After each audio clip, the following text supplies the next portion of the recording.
हमारे साथ इस वक्त बेहद ख़ास मेहमान जुड़ रहे हैं। फरहत मंटू जो कार्यकारी निदेशक हैं डॉक्टर्स विदाउट बॉर्डर्स। बहुत शुक्रिया आपका अपना वक्त निकालने के लिए। इस वक्त जो गाज़ा के हालात हैं, सबसे पहले आपसे जानना चाहूँगी कि वहाँ पर जो हेल्थ सर्विसेज हैं उनकी क्या स्थिति है, कितना एक्सेस मिल पा रहा है और लोगों को किस तरह की सुविधाएं मिल पा रही हैं इन हालात में।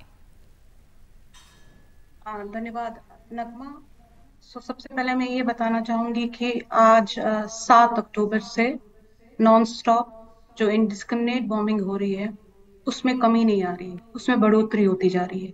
उसका मतलब है, आपने अभी कोट किया WHO के स्टैटिस्टिक्स।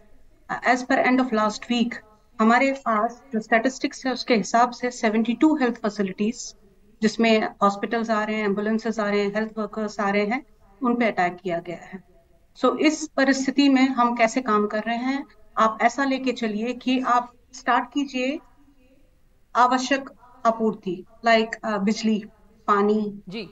ईंधन, दवाइयाँ, उनकी कमी बहुत ही ज्यादा है। एक हॉस्पिटल को चलाने के लिए इलेक्ट्रिसिटी एक मिनिमल चीज है। इट्स नॉट, ये सिर्फ इसलिए नहीं है कि जनरेटर चलने हैं, ये इसलिए है कि हम ऑपरेशन थिएटर चलने हैं, वेंटिलेटर्स चाहिए, ICUs चाहिए, उनके लिए हमारे को बेसिक इलेक्ट्रिसिटी चाहिए, साफ पानी चाहिए। और जो हॉस्पिटल्स की इस टाइम हालत है कि एक हॉस्पिटल जिसकी कैपेसिटी पेशेंट्स को ट्रीट करने की 700 या 800 बेड्स की है, as per the latest statistics number 19,000 से ज्यादा लोग घायल हैं। तो वो मरीज कहाँ जाएंगे? इन हॉस्पिटल्स में एक गुना नहीं, 2 गुना नहीं, 3 जी। गुना या 4 गुना ज्यादा पेशेंट्स को डील किया जा रहा है। जो एक तो जी पेशेंट जी नंबर बहुत ज्यादा है और दवाइयां हाँ बिल्कुल कम है, ना के बराबर है। ये हमारी जी टीम्स है जो ग्राउंड पे एक्सपीरियंस कर रही हैं कि दवाइयों की बेहद किल्लत है, सर्जरीज हो रही हैं बिना एनेस्थीसिया के। आप ऐसा लीजिए, आप ये देखिए कि सारा अटेंशन इस टाइम जितने भी घायल लोग हैं जो अस्पतालों में आ रहे हैं उनकी हो रहे हैं, मगर उनका क्या हो रहा है? जैसे जो बच्चे पैदा हो रहे हैं वो कहाँ पैदा हो रहे हैं, जो लोग जिनको कैंसर की ट्रीटमेंट जरूरत है वो कैसे हो रही है, जो किडनी के डायलिसिस के लिए जरूरत है वो कहाँ जा रहे हैं। इस टाइम जो ये है कि ground situation from a health point of view ये है कि लोग कोशिश कर रहे हैं हेल्थ को एक्सेस करें, हेल्थ केयर को, इवन इफ अगर जो लोग कामयाब होते हैं अस्पताल आने के लिए, मगर उनको क्या है, बेड नहीं मिल रहे हैं, वो कॉरिडोर में जमीनों पे सोए हैं। इन्फेक्शन प्रिवेंशन कंट्रोल के बारे में कुछ भी हम बता नहीं सकते हैं। मैंने टीम से सुना है कि एम्पुटेशंस हुए हैं, पेन किलर्स नहीं है, एनेस्थीसिया के बगैर है। ये वो सूरत हाल है जो हमारी टीम्स ग्राउंड पे एक्सपीरियंस कर रही है। जी। और जो आम लोग हैं, आपने जैसा बताया कि वहाँ पर दवाइयों की बेइंतहा किल्लत है, सर्जरीज हो रही हैं एनेस्थीसिया के बगैर, लाइट्स नहीं है। और लाइट सिर्फ इसलिए नहीं चाहिए कि बिजली चाहिए, बल्कि इसलिए कि मेडिकल फैसिलिटीज़ जो हैं वो काम कर सकें। फरहत मंटू, यहाँ पर WHO ने ये कहा है कि अब एक चेतावनी जारी की है कि एक हेल्थ कैटास्ट्रफी है, क्योंकि साफ पानी की कमी देखी जा रही है, दवाओं की कमी देखी जा रही है। तो जो टीम्स आपकी वहाँ पे हैं और जो डॉक्टर्स विदाउट बॉर्डर्स, यानी कि जो बिना सीमाओं को देखे ये डॉक्टर्स तमाम तरफ काम करते हैं, उनको किस तरह के चैलेंजेस आ रहे हैं वहाँ तक पहुँचने में भी? क्योंकि UN की टीम को भी मुश्किल आ रही थी और सीज फायर के लिए इजराइल ने बिल्कुल इनकार किया है लगातार। नेतन्याहू के नए बयान भी आए हैं कि सीज फायर का मतलब होगा कि आप आतंक के सामने हार गए। ऐसे में मेडिकल टीम्स को क्या मुश्किल आ रही है? देखिए, गजा में जितने भी एंट्री पॉइंट है वो सब ब्लॉक्ड है। एक ही एंट्री पॉइंट है, रफा पॉइंट, जहां से इस टाइम जो सप्लाईज हैं वो आ रही है। जिसमें आपको थोड़ा सा इंडिकेशन दूं कि क्या हो रहा है।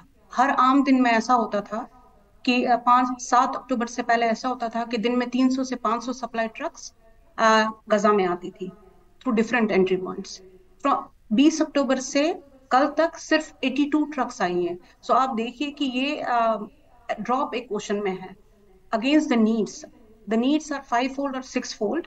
और सबसे बड़ा चैलेंज ये है कि as per last week we were looking at Palestinian health authorities जो हैं वो है, और ओचा है, उनका जो स्टेटिस्टिक्स है हम देख रहे थे, जो लोग इस 8,000 प्लस जो अभी काउंट किया जा रहा है डेड, उसमें 62% वुमेन और चिल्ड्रन है। आप ये देखिए कि एंड में इसमें कौन लोग हैं जो शिकार हो रहे हैं, वो है बूढ़े, बच्चे और औरतें जो इसका शिकार हो रही हैं। सो व्हेन आई से कि ये जो बॉर्डर्स एंट्री पॉइंट्स है वो सारे बंद है और बहुत बहुत लिमिटेड है, उसका मतलब ये है कि हमारी भी टीमें सप्लाई, मेडिकल सप्लाईज के लिए पिलर टू पोस्ट भाग रही है। कुछ नहीं है, क्योंकि जो भी हमारे पास वहाँ लोकल सप्लाईज थी ऑलमोस्ट खत्म जी। होने के दहाने पर है। हमारी टीम्स है, हमारी टीम 300 से ज्यादा लोग फलस्तीनी एज वेल एज इंटरनेशनल जो स्टाफ है वो ग्राउंड पे है। जो इंटरनेशनल स्टाफ है वो काम नहीं कर पा रहे हैं। ऐसा नहीं है कि नीड देंगे, नीड बहुत है, मगर हर जगह पे इतना अनसेफ है। Hospitals, health facilities, ambulances are being attacked. जब वो अटैक हो रहे हैं तो हमारे स्टाफ के लिए सेफ्टी नहीं है। तो आप ये मान के चलिए जो हमारे लोकल स्टाफ हायर्ड वहां के हैं वो कुछ लोग हॉस्पिटल्स में ही रह के अपना काम जो मेडिकल एक्शन है, पेशेंट्स को ट्रीट करना है, उसकी ओर ध्यान दे रहे हैं। बट दूसरे साइड से ये रियलिटी है कि जो उनकी फैमिलीज भी इफेक्टेड है, वो भी बहुत ही डायरेक्ट इम्पैक्ट में है। कुछ के घर तबाह हो गए हैं, कुछ की फैमिलीज मिसिंग है, कुछ की फैमिलीज मिसप्लेस्ड हुई है। सो इस सब सूरत हाल में एक चीज है कि जितने भी विश्व लीडर्स हैं, जितने भी विश्व के नेता हैं, हम उनसे रियली अपील करते हैं, क्योंकि एक ह्यूमैनिटेरियन मेडिकल संस्था तभी काम कर सकती है जब सारी पार्टीज जो कॉन्फ्लिक्ट की हैं वो रिस्पेक्ट करे हेल्थ फैसिलिटीज को, ह्यूमैनिटेरियन वर्कर्स को। हमें अपना काम करने दीजिए। जी, पर यहाँ पर क्या इस तरह का बिल्कुल भी नहीं हो रहा कि जो एक रिस्पेक्ट होना चाहिए, जो अंतर्राष्ट्रीय मेडिकल एजेंसीज वहाँ पे काम कर रही हैं, या डॉक्टर्स विदाउट बॉर्डर्स हैं, यूएन की मेडिकल टीम है, रेड क्रॉस है, क्या तमाम जो कायदे कानून हैं उनकी अनदेखी हो रही है? क्योंकि ये भी खबरें आ रही हैं कि 57 स्वास्थ्य केंद्रों पर हमला हुआ है। ये गाज़ा की हेल्थ मिनिस्ट्री जो स्वास्थ्य मंत्रालय है उसके मुताबिक है, और स्वास्थ्य विभाग से जुड़े करीब 130 लोगों की जान जा चुकी है। तो जैसा आप बता रही हैं कि अस्पतालों पे लगातार हमले हो रहे हैं, एम्बुलेंसेस पे भी, हेल्थ वर्कर्स को भी नहीं बख्शा जा रहा है इसमें। जी, इसीलिए हम लोग अपील कर रहे हैं कि जितने भी वर्ल्ड लीडर्स हैं उनका काम है कि वो एक्ट करें इस टाइम। देखिए, यूएन ने एक रेजोल्यूशन पास किया जो नॉन बाइंडिंग है फॉर अ ह्यूमैनिटेरियन ट्रूस। उसका मतलब ये है कि वो एक ऐसा रेजोल्यूशन है, बहुत कमजोर है और बहुत धीमा है, और time is of the essence. इस टाइम जरूरत है कि सारे वर्ल्ड लीडर्स साथ में आए और जितनी भी वारिंग पार्टीज है उन पे अपना इन्फ्लुएंस डालें कि एक इमीडिएट सीज फायर अनाउंस करें, ताकि हम जैसी संस्थाएं, आपने कहा डॉक्टर्स विदाउट बॉर्डर्स, हमारा काम ये है कि हम पेशेंट्स और कम्युनिटीज, सिविलियंस को ट्रीट करते हैं, हमें वो अलाउ करें।